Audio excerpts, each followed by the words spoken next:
புரட்சியை வழிநடத்திய இளைஞர்களுக்கு இந்த வீடியோ சமர்ப்பணம்.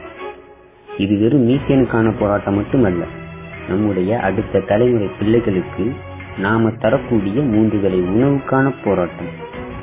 எனவே மெரினா புரட்சியோடு மீண்டும் ஒரு மீத்தேன் புரட்சியாக மாற இளைஞர்களிடம் கரம் கூப்பி கேட்டுக்கொள்கிறோம், நம்முடைய அடுத்த தலைமுறை பிள்ளைகளுக்காக. நன்றி.